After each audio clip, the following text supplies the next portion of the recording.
उपासने निर्गुण या निरंजन, किन उल्लंघ्यो न जाए विश्व को कारण। निर्गुण किसको कहते हैं, सगुण किसको कहते हैं, यह जानना आवश्यक है। निर्गुण का अर्थ क्या होता है? वह परमात्मा जो गुणों से रहित हो। और सगुण किसको कहते हैं? जिसमें गुण ही गुण हो। आमतौर पर यही जाना जाता है कि सगुण साकार को कहते हैं और निर्गुण निराकार को कहते हैं, किंतु ऐसा नहीं है। जैसे गुड़ में शक्कर का गुण नहीं है और गुड़ में नमक का गुण नहीं है और नमक में शक्कर का गुण नहीं है, उसी तरह से प्रकृति में माया का गुण नहीं है, प्रकृति में परमात्मा का गुण नहीं है और परमात्मा में माया का गुण नहीं है। परमात्मा का गुण क्या है?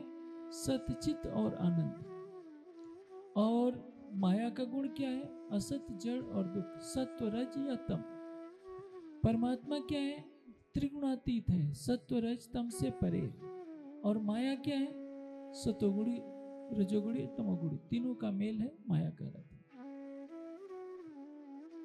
माया में 5 तत्वों के 5 गुण हैं, 5 विषय हैं: शब्द, स्पर्श, रूप, रस और गंध। परमात्मा पंचभौतिक शब्द से रहित है, स्पर्श से रहित है, रूप से रहित है, गुण से रहित है, रस से रहित है और गंध से रहित है। माया का कोई शब्द नहीं, कोई स्पर्श नहीं, रूप नहीं, रस नहीं, गंध नहीं, इसलिए उसको क्या कहते हैं? निर्गुण।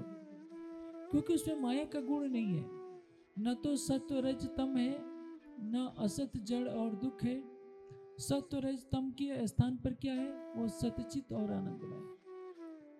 परमात्मा का जो रूप है इतना अलौकिक है कि माया के संसार में ऐसा कोई भी पदार्थ नहीं जिससे हम बता सकें कि परमात्मा ऐसा है। सूरज के रूप से भी उसकी उपमा नहीं दे सकते, चंद्रमा की शीतलता से भी नहीं, फूल की सुंदरता से भी नहीं, क्योंकि परमात्मा का सौंदर्य अनंत है। हम मन वाणी से जो कुछ कहते सुनते हैं वो सब माया के अंतर्गत है।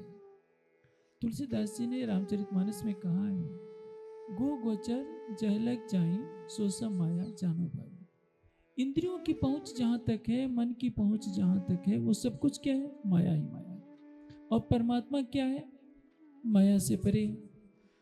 इसलिए ब्रह्म में माया के गुण नहीं आ सकते, तो क्या कहते हैं? निर्गुण। सगुण कैसे है? परमात्मा क्या है? सत्यम ज्ञानम अनंतम ब्रह्म है। परमात्मा सत्य है, ज्ञान स्वरूप है, सौंदर्य की दृष्टि से, शक्ति की दृष्टि से, प्रेम की दृष्टि से, आनंद की दृष्टि से वो अनंत है। उसको सीमा में नहीं बांधा जा सकता कि परमात्मा में इतना प्रेम है। मनुष्य में जो मनुष्य के प्रति, प्राणियों के प्रति लगाव होता है, आसक्ति या स्नेह, उसकी एक माप हो सकती है, लेकिन परमात्मा के किसी भी गुण की माप नहीं हो सकती। न उसके प्रेम की, न आनंद की, न उसकी अखंडता की। इसलिए उसको क्या कहते हैं? अनंत। न इति न इति का भी यही आशा है। परमात्मा की तुलना किसी संसार में किसी भी पदार्थ से नहीं दी जा सकती। इसलिए पूछा जाता है कि क्या परमात्मा के रूप को सूर्य जैसा बताया जाए? तो क्या कहते हैं? नहीं, ऐसा नहीं, क्योंकि सूर्य जो है अग्नि तत्व है। अग्नि तत्व में और परमात्मा के स्वरूप में 36 का आंकड़ा है, जमीन आसमान का अंतर है। एक जड़ है और एक चेतन है। तो इसलिए परमात्मा के सौंदर्य की उपमा न तो सूर्य से दी जा सकती है, न चंद्रमा से दी जा सकती है, न विद्युत से दी जाती है, न अग्नि से दी जाती है। क्या कहा जाता है कि न तत्र सूर्यो भात, परमात्मा के धाम में सूर्य नहीं चमकता है, चंद्रमा नहीं, न चंद्र तारकम, ये ताराओं गणों का भी प्रकाश नहीं, न इमा विद्युतो भात, ये विद्युत भी नहीं चमकती है। वहां क्या होता है? कुतो यम अग्नि, तो अग्नि का तमेव भांतम अनुभात सर्वम, परम धाम में क्या है? जहां की कण कण में ब्रह्म है। ब्रह्म क्या है? अद्वैत स्वरूप है। अद्वैत स्वरूप में माया का कोई भी प्रवेश नहीं होता। इसलिए क्या कहते हैं कि वो निर्गुण है। प्रकृति के गुणों से रहित है तो निर्गुण है, अपने अनंत गुणों वाला है तो सगुण भी है, सगुण भी है, निर्गुण भी है। लेकिन क्या है, निरंजन का अर्थ क्या होता है? अवयव से रहित होना। अवयव से रहित का तात्पर्य क्या है? हमारे हाथ हैं, पैर हैं, सब कुछ है। परमात्मा के का जो स्वरूप है, हमारे हड्डी मांस के शरीर जैसा स्वरूप नहीं। ये हड्डी मांस का शरीर तो पैदा हुआ है, बूढ़ा होता है। बचपन का जो शरीर होता है, कभी युवा बनता है, कभी बूढ़ा होता है, पुनः जीव निकल जाता है तो ये मुर्दार हो जाता है। परमात्मा तो क्या है? चेतन का भी चेतन है। इसलिए परमात्मा के स्वरूप को इस पंचभौतिक तन से उपमा नहीं दे सकते। लेकिन आपने कोई भी यदि समुद्र के किनारे गया होगा तो देखा होगा, समुद्र के किनारे क्या होता है? दूर से देखेंगे तो लगता है कि शांत जल है, लेकिन उसमें और नजदीक जाएंगे तो क्या लगेगा? लहरें उछलती हैं, लहरें आती हैं, उछलती हैं, फिर सागर में समा जाती हैं। उसी तरह से परमात्मा अनंत सौंदर्य की राशि है। उस सौंदर्य की राशि में भी परमात्मा के स्वरूप की भावना की जाती है कि परमात्मा अनंत सौंदर्य से युक्त है। इसलिए उसको क्या कहते हैं? स्वरूप कृत्नम। हे परमात्मा, तू सौंदर्य का निर्माता है। निराकार शब्द कुछ नहीं होता। निराकार का अर्थ क्या होता है? आकार से रहित। लेकिन ऐसा कोई भी पदार्थ नहीं है जिसका रूप नहीं हो। जैसे अभी कूलर से पंखे से हवा आ रही है, हवा हमारे शरीर को स्पर्श कर रही है तो हम क्या कहते हैं? हवा आ रही है। हवा दिखाई नहीं देती क्योंकि हवा के जो अणु हैं दूर दूर तक फैले होते हैं। किंतु सारे अणुओं को और पास कर देंगे तो क्या होगा? आप डॉक्टर के पास जाइए तो कार्बन डाइऑक्साइड का भी इंजेक्शन, वो लिक्विड मिल जाएगा। ऑक्सीजन का भी लिक्विड मिल सकता है, हर गैस का लिक्विड मिल सकता है। वायु तत्व क्या है? सभी गैसों का मिश्रण है, और उसको हम और ठोस बना देंगे तो द्रव रूप में मिलेगा, और ठोस कर देंगे तो बर्फ रूप में मिल जाएगा। ये पदार्थ के परिवर्तित रूप हैं। परमात्मा इन सबसे परे है। वाणी क्या कहती है? उपासने निर्गुण या निरंजन किन उल्लंघ्यो न जाए विश्व को कारण। जो परमात्मा को निर्गुण मानते हैं कि प्रकृति के गुणों से रहित है, अवयव रहित मानते हैं कि हमारे शरीर में जैसे हड्डियां हैं, मांस है, रक्त है, परमात्मा का स्वरूप वैसा नहीं है। वे जब ध्यान समाधि में बैठते हैं परमात्मा को ज्योति स्वरूप मानते हैं। जो बड़े बड़े योगी होते हैं कैसी साधना करते हैं? सुई की नोक के बराबर ज्योतिर्बिंद की कल्पना करते हैं, फिर उसको खंडित करते हैं, पुनः उसको खंडित करते हैं, टुकड़े टुकड़े करते करते समाधि में डूब जाते हैं। दूसरा मार्ग यह है कि अनंत आकाश की कल्पना करते हैं, अनंत आकाश में मन को भगाते हैं। अवयव रहित होने के कारण मन वहाँ स्थिर हो जाता है। जैसे आप किसी मूर्ति की तरफ ध्यान से देखिए तो क्या होगा? आपका मन कहीं मूर्ति में जाएगा, कभी मूर्ति के हाथ में जाएगा, कभी पैर में जाएगा, कभी आंखों में जाएगा, तो सोचने लगेगा कि परमात्मा ऐसे ही है। एक घटना मैं बताता हूँ। रामकृष्ण परमहंस काली मंदिर के पुजारी थे।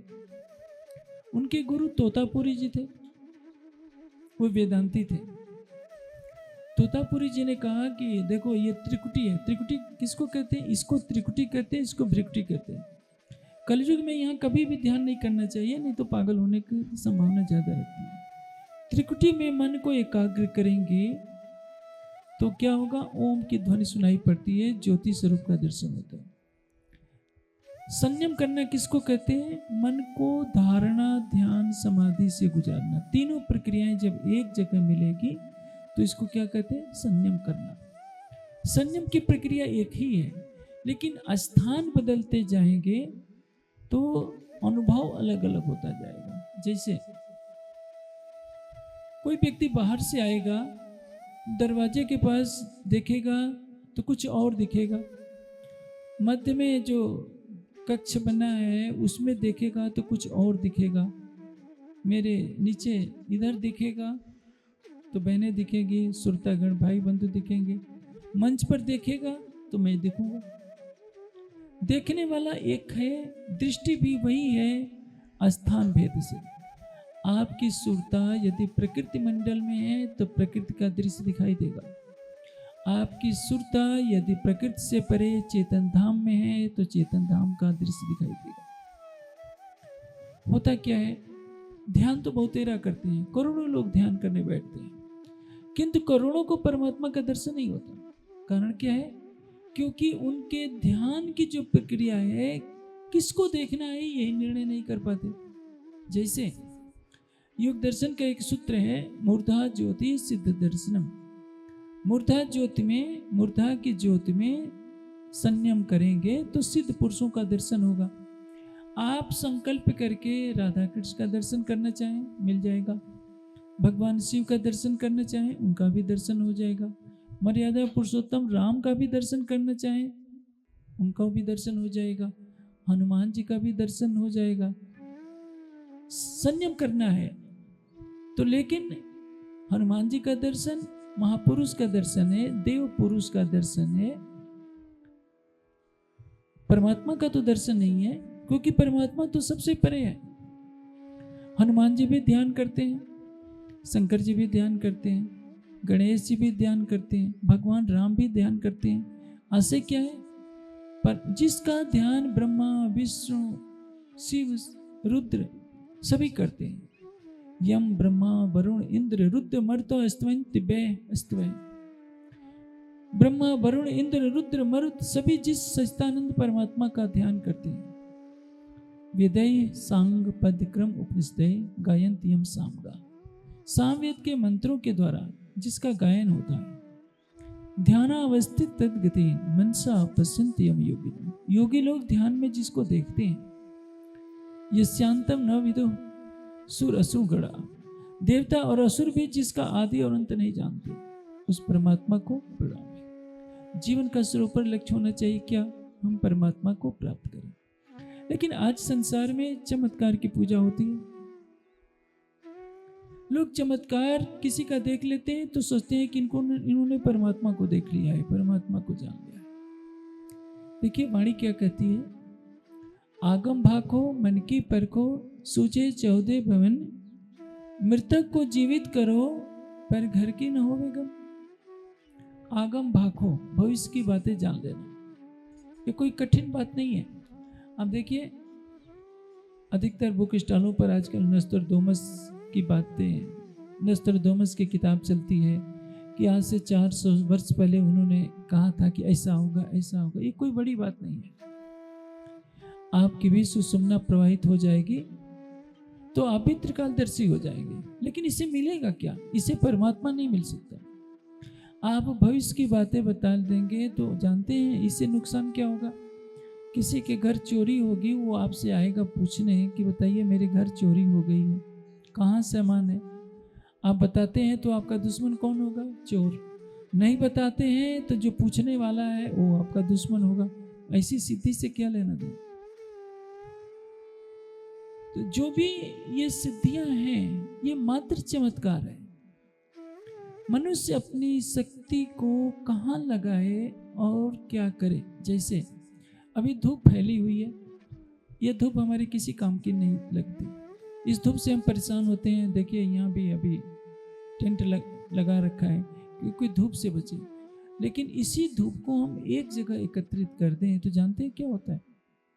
आजकल सोलर से चलने वाले वायुयान भी बन गए हैं। अभी व्यवहार में नहीं है लेकिन वैज्ञानिकों ने शोध कर लिया है। प्राचीन काल में सूर्य की धूप से वायुयान चलते थे, और यदि हम इसी सूर्य की धूप को एक जगह इकट्ठा करें तो सोलर से आजकल रसोई भी बनती है।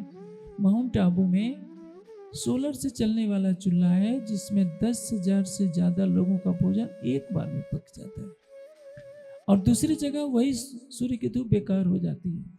हमारा मन माया में भटक रहा है, इंद्रियों के माध्यम से विषयों को देखता है।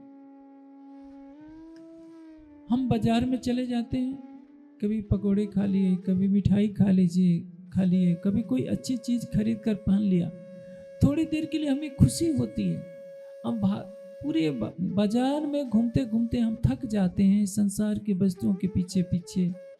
लेकिन कुछ देर, कुछ घंटों, कुछ मिनट की शांति के पश्चात पुनः अशांति हमारे पास आ जाती है। अगले दिन पैसे लेकर हम फिर मार्केट जाते हैं, ये चीज़ खरीदनी है, ये चीज़ खरीदनी है। लेकिन उन सबसे यदि मन को हम समेट लें, चाह नहीं, चिंता नहीं, मनुआ बेपरवाह, जाको कुछ नहीं चाहिए सोई संसार। जैसे माताएं बहनें जब मार्केट में जाती हैं, कोई सामान खरीदना होता है, साड़ी या कोई भी आभूषण, देखिए कितने दुकानों की खाक छाननी पड़ती है।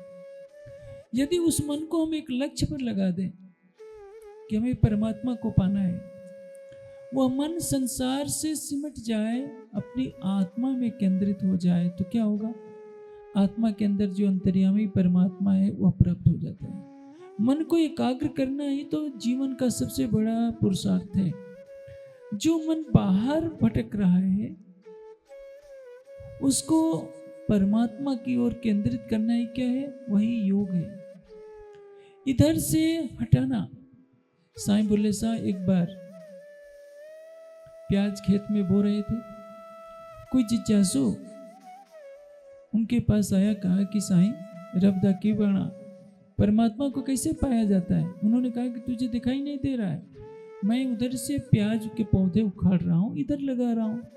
उसी तरह से तुम मन को संसार से हटा दो और परमात्मा में लगा दो, पाने का यही तरीका है। लेकिन होता क्या है, लोग दोनों नावों पर सवार रहते हैं, संसार में भी फंसे रहते हैं और परमात्मा को भी पा लेना चाहते हैं। संसार में फंसने का अर्थ ये नहीं कहता कि घर द्वार में जो रहता है वही माया में फंसा है। जो जंगल में भी चले जाते हैं लेकिन तृष्णाएं नहीं छूटी, प्रतिष्ठा का मोह नहीं छूटा, तो घर छोड़ने के बाद भी माया लगी रहती है।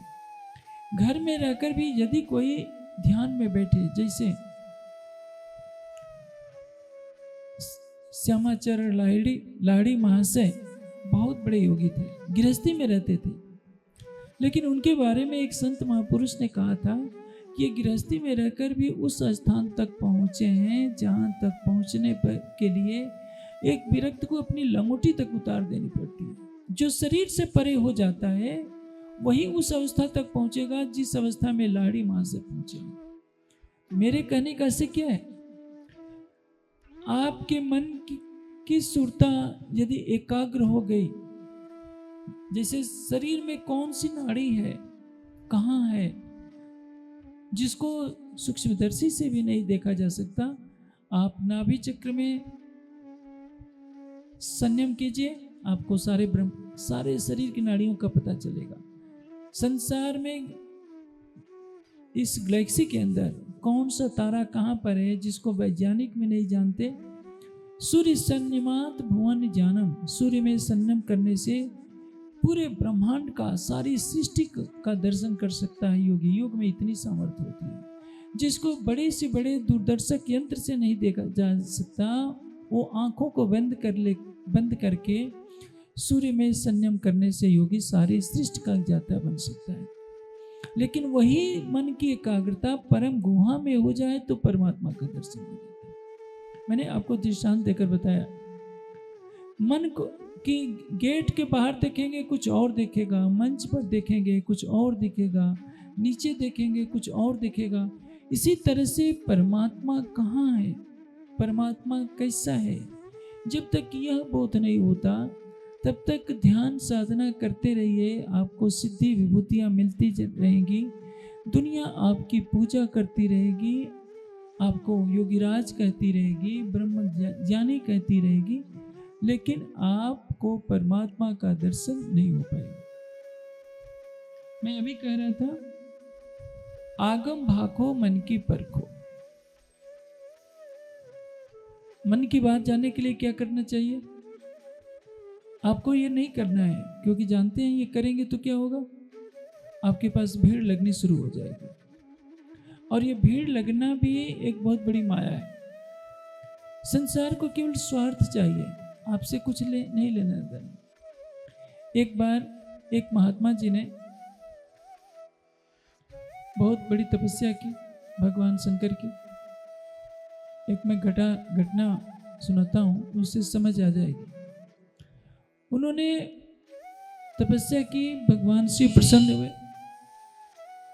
और उनको वरदान मांगने के लिए कहा। उस संत ने वरदान मांगा कि मैं जिसको चाहूं उसको जीवित कर दूं, ये मुझे वरदान दे दीजिए। शंकर जी ने कहा कि भाई देखो, ये तो सृष्टि का उल्लंघन हो जाएगा। जिसको मरना है उसको तुम जिंदा करते जाओगे तो कैसे होगा। हाँ, एक शर्त पर तुम्हें ये आशीर्वाद मिल सकता है कि तुम अपनी उम्र देकर उसको जीवित कर सकते हो। अब हुआ कि कुछ उन्होंने अपनी उम्र देकर किसी को जीवित किया, फिर भीड़ लग गई, हमारे भी बच्चे को जीवित करो, हमारे भी बच्चे को जीवित करो। थोड़ी थोड़ी उम्र बांटते बांटते उनकी उम्र समाप्त हो गई और वे मृत्यु को प्राप्त हो गए। मर तो गए। अब उनके मरे शरीर को उठाने के लिए कोई आया, लेकिन पीछे दर्जनों लोग खड़े थे कि हमारे बच्चे को जीवित करो, हमारे मरे हुए को जीवित करो। दुनिया को उनसे मतलब नहीं कि जिलाने वाला तो खुद मर चुका है, लेकिन आपस में लड़ाइयाँ हो रही थी कि हमारे को क्यों नहीं जीवित करोगे जब उसको जिंदा किए हैं तो। इसलिए योगी को चाहिए कि संस्कृति की मर्यादा का पालन करते हुए परमात्मा के साक्षात्कार के लिए प्रयास करें। आगम भाखो मन की परखो, सूझे चौथे भवन। किसी के मन की बात को जानने के लिए क्या करना होता है? अपने मन को रोक दीजिए, संकल्प कीजिए, तो उसके मन में जो भी चल रहा है वो सब कुछ आपको विदित हो जाएगा। कैसे? जैसे विचार तरंगे हैं, जैसे रेडियो की तरंगे। लंदन में कुछ समाचार प्रसारित किया जा रहा है, दिल्ली में समाचार प्रसारित किया जा रहा है। आप रेडियो का स्विच ऑन करते हैं और दिल्ली स्टेशन से उसको जोड़ देते हैं, तो क्या है, दिल्ली से जो समाचार प्रसारित हो रहा होता है रेडियो में आ जाता है, आपको सुनाई पड़ने लगता है। जब तक वह नहीं करते, तरंगे तो तब भी आ रही होती हैं, लेकिन आपको सुनाई नहीं पड़ती। उसी तरह से किसी के मन में जो कुछ भी विचारधारा है, आपका मन जब शांत होगा तो 1000 किलोमीटर पर बैठा हुआ वह व्यक्ति क्या सोच रहा है आप सब जान जाएंगे। लेकिन जान करके करेंगे क्या? यदि सबके मन की बात आप जान जाएं तो जानते हैं कितना अनर्थ होगा। आप शांति से रह नहीं पाएंगे, न नींद से सो पाएंगे, न कुछ कर पाएंगे। आपके विषय में 10 लोग निंदा कर रहे हैं, 10 लोग बुराई कर रहे हैं, आपको सारी बातें बता दी जाए तो तनाव से आप रोगी हो जाएंगे। इसलिए परमात्मा ने मनुष्य को जो अल्पज्य बनाया है बहुत अच्छा किया है। मनुष्य को जितना आवश्यक होता है उतना ही बताया जाता है। यदि आपके 5 जन्म पहले की बात बता दी जाए तो आप जाकर के वहाँ सब चारों जन्मों के घरों में झगड़ा करने लगेंगे कि ये तो मेरी दौलत है, ये मेरी दौलत है, क्योंकि मैं पूर्व जन्म में यहाँ था, पूर्व जन्म में आप थे लेकिन इस समय तो नहीं है। इसलिए सर्वज्ञ का गुण किसमें है? केवल परमात्मा में है। मनुष्य को प्रकृति के नियमों को नहीं तोड़ना चाहिए, इसलिए उसको किधर ध्यान देना चाहिए? केवल परमात्मा की प्राप्ति में देखना चाहिए। आप देखते हैं साईं बाबा ने कुछ चमत्कार दिखा दिया। एक मुस्लिम फकीर थे, हिंदू कहते हैं कि होगा कोई परमात्मा, हमारे लिए तो साक्षात यही परमात्मा है, क्योंकि ये चमत्कार दिखाते थे। और साईं बाबा को कोई के मंदिर में कोई सोने का रथ चढ़ा रहा है, कोई कुछ चढ़ा रहा है, एक मूर्ति ही तो है। साईं बाबा एक फकीर थे, उनका जन्म हुआ था, वो भी भिक्षा मांगते थे, वो भी परमात्मा की भक्ति करते थे, लेकिन आज की दुनिया चमत्कारों के पीछे भागती है। वो साईं बाबा कहते हैं कि देखो सबका मालिक एक है। दुनिया कहती है कि हम मालिक को नहीं चाहते, हम तो केवल आपको चाहते हैं। दुनिया को उंगली से बताइए कि देखो वो चंद्रमा है, दुनिया कहती है कि हमें चांद नहीं चाहिए, हमें तो आपकी उंगली चाहिए। यही तो भ्रांति है। जीवन का लक्ष्य क्या होना चाहिए?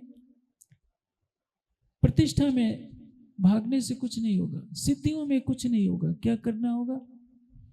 सच्चिदानंद परमात्मा कौन है, सच्चिदानंद परमात्मा कहाँ है, सच्चिदानंद परमात्मा कैसा है, हम उसको पाने के लिए क्या करें? पाने के लिए पहले तो सत्संग करना होगा। तत्व विजानार्थ सगुरुम एव अभिगच्छेत समित पाणी श्रोत्रियम ब्रह्मनिष्ठम। श्रोत्रिय ब्रह्मनिष्ठ, ब्रह्मनिष्ठ को कहते हैं जिसकी ब्रह्म में निष्ठा हो, जो वेद शास्त्रों का ज्ञाता हो, जिसने परम तत्व का साक्षात्कार किया हो, उसके पास ज्ञान की जिज्ञासा लेकर जाइए। कैसे? समित पाणी, हाथ जोड़कर विनम्र भाव से कि मुझको ब्रह्म ज्ञान का प्रकाश दीजिए। और ऐसा व्यक्ति जिसको मिल जाए उसका जीवन धन धन होता है। पहले तो ब्रह्म ज्ञान सुनने को नहीं मिलता, सुनने वाले मिल जाए तो सुनाने वाले नहीं मिलते। अभी देखिए, यदि इस गांव में भागवत की कथा हो जाए, संगीतकार अच्छे अच्छे हों, नृत्य होने लगे तो पूरा गांव इकट्ठा हो जाएगा। यदि पिक्चर दिखाई जाए तो बिना बुलाए सब लोग आ जाएंगे। और मुझे मालूम है कि जहाँ जहाँ कार्यक्रम किए जाते हैं, धार्मिक प्रवचन सुनाने के लिए न जाने कितनी बार लोगों से हाथ जोड़ना पड़ता होगा कि हमारे यहाँ सत्संग है, आइए। सबका बहाना क्या होता है? समय का भाव है, हमें ये काम है। गांव में कोई मेला लगता है, सबके पास समय निकल आता है।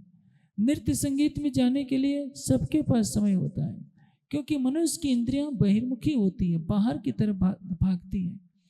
कोई बिरला होता है जो अंतर्मुखी होता है, कोई बिरला होता है जो परमात्मा को जानना चाहता है। यदि साक्षात परमात्मा कोई स्वरूप धारण करके बैठ जाए कि मैं परमात्मा हूं, संभव है उधर से गुजरने वाले सभी भी उसका दर्शन नहीं करना चाहेंगे।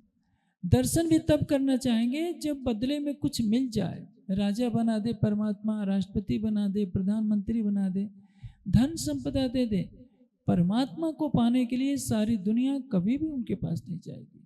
दुनिया को क्या चाहिए? दुनिया, संसार के लोगों को संसार का ऐश्वर्य चाहिए। इससे जब कोई व्यक्ति चमत्कार दिखाता है, चमत्कार क्या है? प्रकृति के नियमों का उल्लंघन करके कुछ दृश्य दिखा देना। जैसे कोई पानी पर चलने लगता है, दुनिया क्या सोचती है कि देखो कितने बड़े सिद्ध हैं, पानी पर चलते हैं। पानी पर चलने के लिए कम से कम 10-12 साल की साधना करनी पड़ती है, और 10-12 साल परमात्मा के ध्यान में कोई लगा दे तो क्या होगा? परमात्मा मिल जाएंगे। नौका पर तो 5 रुपये दे करके आप नदी पार कर लेंगे, लेकिन उस सिद्धि को लेकर के क्या करेंगे? मैं अभी बात कर रहा था, अभी पहले उस विभूति पाद को दोहरा दो। आगम भागो मन की परखो, सूझे 14 भवन, मृतक को जीवित करो पर घर की न होएगा। आप मरे हुए को जीवित कर सकते हैं, कोई बड़ी बात नहीं है। ये प्रकृति के नियमों के विपरीत है, लेकिन ये होता है। लेकिन मैंने अभी आपको सच्ची घटना सुनाई कि उस महात्मा जी के साथ क्या हुआ। उन्होंने प्रकृति के नियमों का उल्लंघन करके जिलाना शुरू कर दिया, फिर एक दिन उनको मृत्यु की गोद में जाना पड़ा। योगानंद जी की जो जीवनी है उसमें एक सच्ची घटना का वर्णन है। महाअवतार बाबा उनके परदादा गुरु हैं। योगानंद जी के शिष्य हैं युक्तेश्वर जी। योगानंद जी के गुरु हैं युक्तेश्वर जी। युक्तेश्वर जी के गुरु हैं लाड़ी महाशय, और उनके भी गुरु हैं महाअवतार बाबा, जिनकी उम्र 1200 वर्ष के आसपास आंकी जाती है। वे मूलतः तमिलनाडु में पैदा हुए थे। ये कोई कहानी नहीं है, सच्ची घटना मैं बता रहा हूँ। हिमालय में साधना करते करते इतनी महानता को प्राप्त हो गए हैं कि उनको महाअवतार की संज्ञा दी जाती है। एक बार उनके पास कोई व्यक्ति दीक्षा लेने के लिए आया। वे हिमालय में रहते हैं, लेकिन आज भी लगेगा कि वो 25 साल के युवक जैसे। उसने कहा कि बाबा जी आप मुझे दीक्षा दीजिए। उन्होंने कहा कि तू इस योग्य नहीं है, मैं तुझे दीक्षा नहीं दूंगा। कहा कि आप नहीं देंगे तो मैं पहाड़ की चोटी से कूद जाऊंगा। महाअवतार बाबा ने कहा कि कूद जा, मैं क्या करूं? तो सचमुच वो कूद गया। हड्डियां इधर, हाथ इधर, पैर उधर। महाअवतार बाबा ने अपने शिष्यों को कहा इसकी सारी हड्डियां इकट्ठी करिए, एक जगह इकट्ठा करके सही जगह पर सटा करके रख दो। सब रख दी गई। उन्होंने कहा कि क्यों सो रहा है, उठ जा, और सचमुच वह व्यक्ति जीवित हो गया। है तो ये चमत्कार। मैंने आंखों से नहीं देखा है, लेकिन योगानंद जी की जीवनी में सारा कुछ लिखा है, योगानंद योगी की आत्मकथा में। आप सोचिए, एक योगी अपने संकल्प बल से मरे हुए को जीवित कर सकता है, लेकिन वो प्रकृति के नियमों का उल्लंघन कर रहा है। आगम भाखो मन की परखो, सूझे 14 भवन, मृतक को जीवित करो पर घर की न होवेगा। आप इतनी सिद्धि प्राप्त कर लें कि मरे हुए को जिंदा कर दिया करें, किसी के मन की बात जान जाए, तीनों कालों की भूत भविष्य वर्तमान जान जाए, सारे ब्रह्मांड में कहाँ क्या हो रहा है, यहाँ से बैठकर कलकत्ते की किस सड़क पर कितने नंबर की गाड़ी जा रही है, ये भी आप बता दें। लेकिन ये गारंटी नहीं है कि आप ये जानते हैं कि कौन मैं हूँ, कहाँ से आया हूँ और मेरा मूल घर कहाँ है, परमात्मा कहाँ है। ये जानना सबसे बड़ी उपलब्धि है। ये जानना बड़ी उपलब्धि नहीं है कि हमने मरे हुए को जिंदा कर दिया या भविष्य की बातें बता दी। ये तो सिद्धियां हैं। सिद्धियां क्या है? आपकी सुरता, आपका मन जब प्रकृति में एकाग्र होता है तो सिद्धियां वहां से प्रारंभ होती है। मैंने अभी आपको बताया कि नाभि चक्र में ध्यान करेंगे तो क्या पैदा होगा कि आपको शरीर की सारी रचना का पता चल जाएगा। सूर्य में मन को एकाग्र करेंगे तो आपको सारे ब्रह्मांड का दृश्य दिखेगा।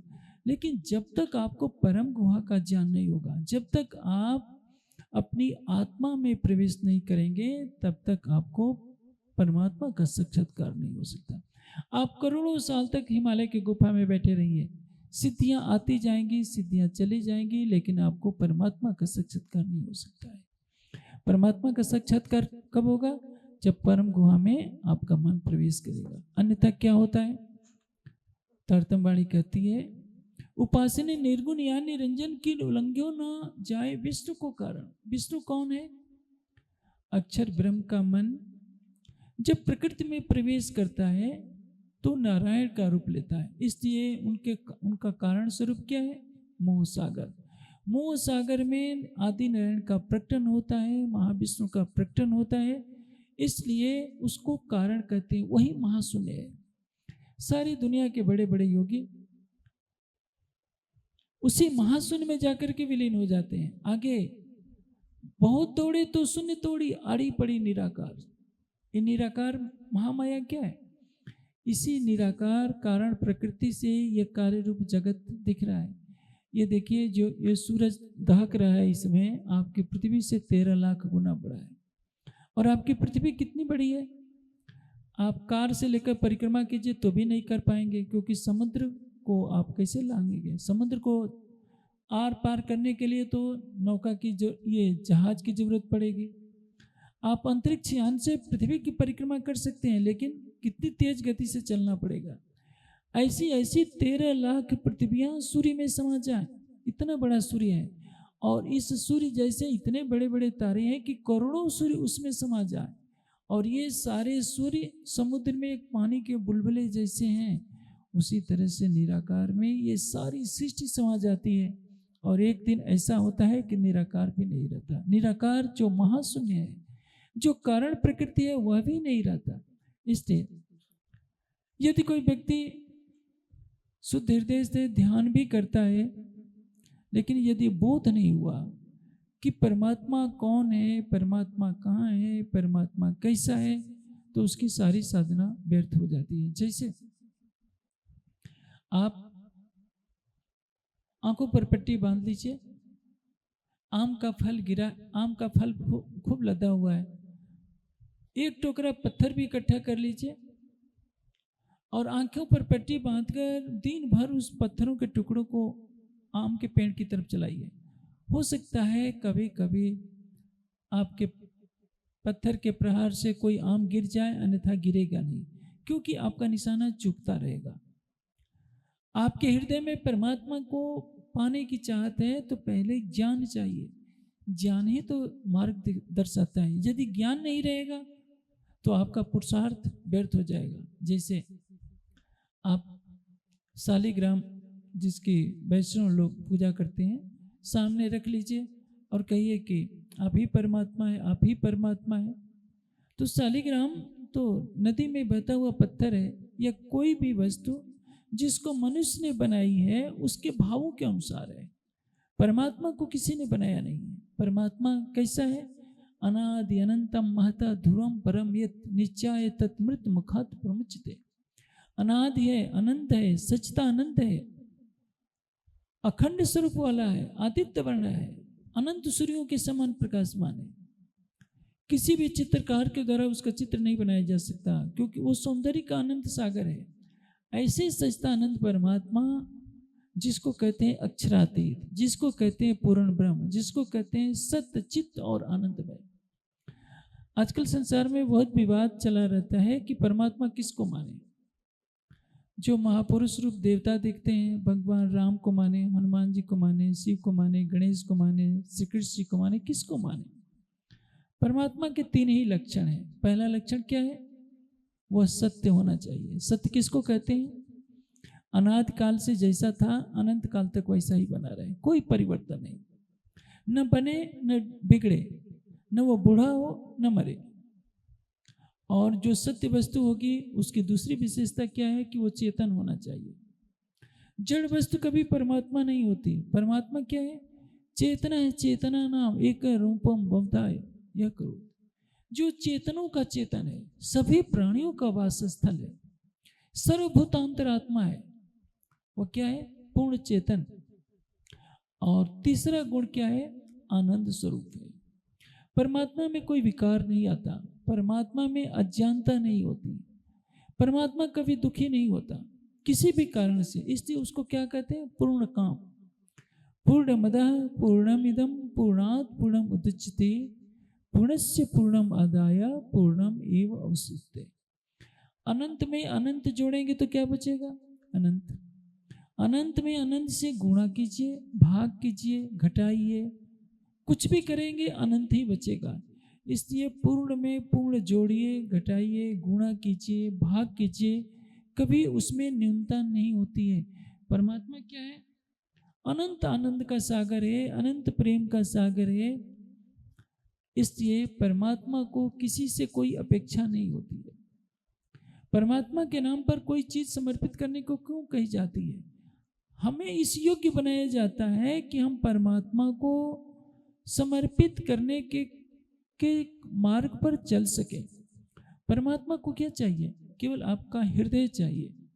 परमात्मा आपसे भोजन नहीं मांगता, क्योंकि वो भूखा कभी होता ही नहीं, उसको भूख नहीं लगती। लेकिन यह कहा जाता है कि मिठाई खा रहे हो, भोजन कर रहे हो तो परमात्मा का नाम लो। ऐसा क्यों कहा जाता है? क्योंकि ऐसा करने से यदि भोजन से पहले हमने परमात्मा का स्मरण कर लिया तो उसमें पवित्रता आ जाती है। 5 स्टार होटल में बहुत अच्छा भोजन मिलता है, लेकिन वो भोजन है।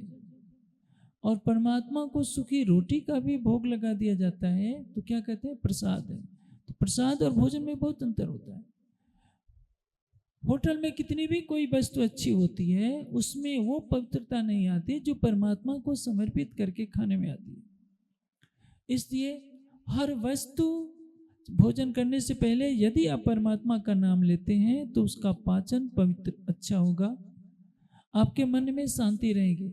जैसे कोई बच्चा भोजन मिठाई खा रहा हो, आपने उसके हाथ से जबरन छीन कर खा लिया, आप खा तो लेंगे, लेकिन आप बताइए उस भोजन से आपके शरीर में जो रक्त बनेगा और जो मन की स्थिति होगी कैसी रहेगी? पवित्र क्या रह सकती है?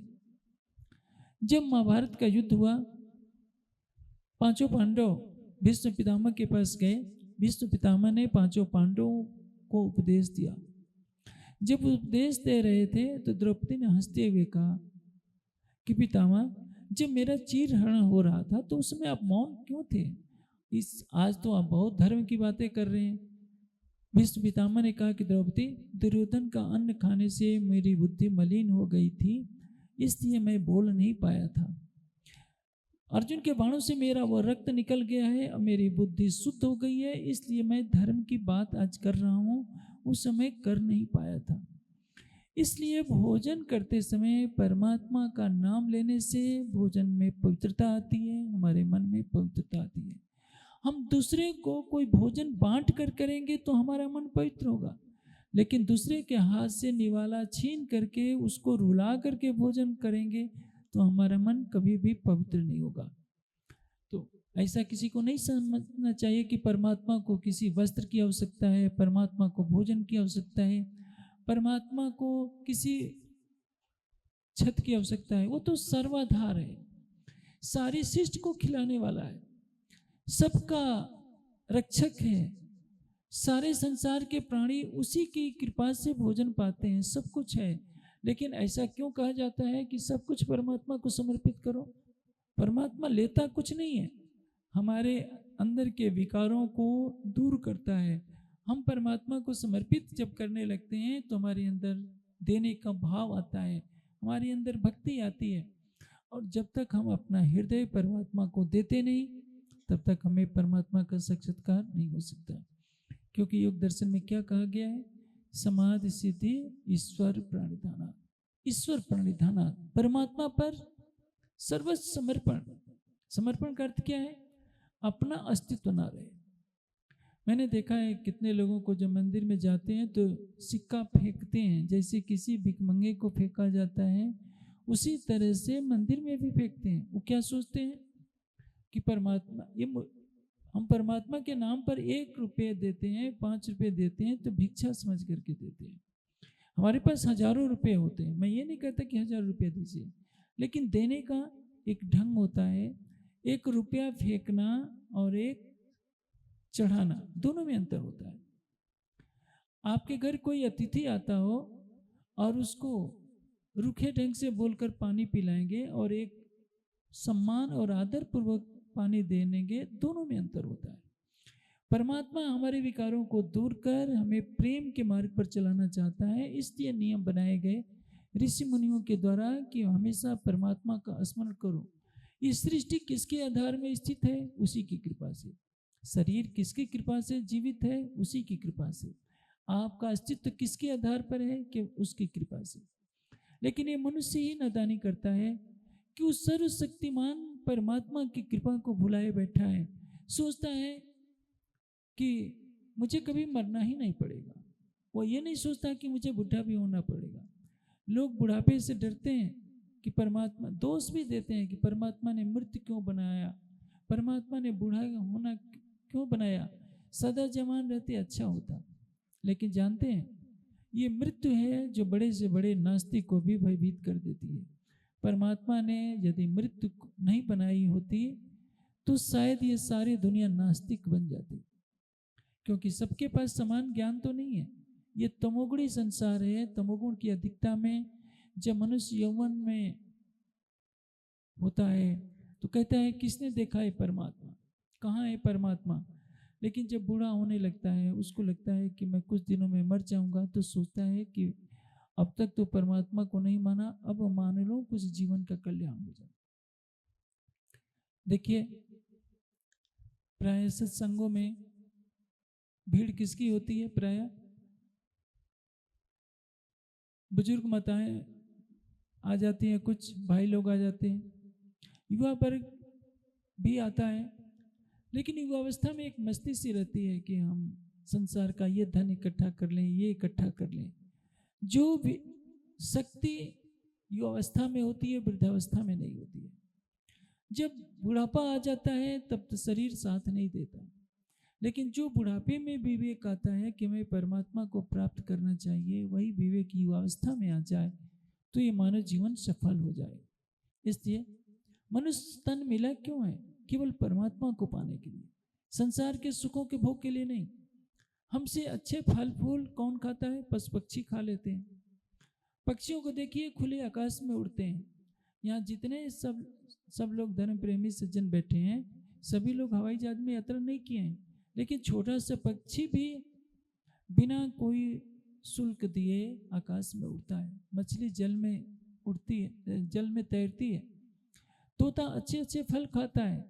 यदि यही सुख है संसार का सुख, तो परिणाम क्या है? तो मानव जीवन मिला क्यों है? इसलिए हमें मानव जीवन की सार्थकता समझनी चाहिए कि हमारे जीवन का एक एक पल मूल्यवान है। हम इस ज्ञान की खोज में निकले कि सच्चिदानंद परमात्मा कौन है।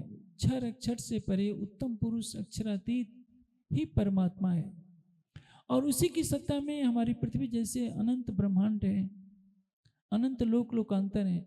इस पृथ्वी पर बद्रिकाश्रम भी है, इस पृथ्वी पर कैलाश भी है, जहाँ भगवान शिव समाधि में बैठे रहते हैं। बद्रिकाश्रम में नर नारायण जहाँ तप करते हैं, आप हिमालय की गुफाओं में अनेक ऋषि मुनियों के स्थान पा सकते हैं जहाँ उन्होंने साधना करते करते अपने जीवन को गुजारा होगा। इस पृथ्वी जैसी असंख्य पृथ्वियाँ हैं जहाँ ऋषि मुनि योगी यति देवता रहते हैं, परमात्मा का ध्यान करते हैं। इसलिए समस्त सृष्टि जिस सच्चिदानंद स्वरूप परमात्मा की आराधना करती है, उसका ज्ञान प्राप्त करना हमारे जीवन के लिए अनिवार्य है। और ज्ञान को पा करके उसके प्रेम में डूबना, उसका साक्षात्कार करना हमारे जीवन का परम लक्ष्य होना चाहिए। मैं आशा करूँगा कि आज के सत्संग से आप अवश्य प्रेरणा लेंगे कि हमें आने वाले समय में हमें अपने जीवन को अध्यात्म के सांचे में ढालना।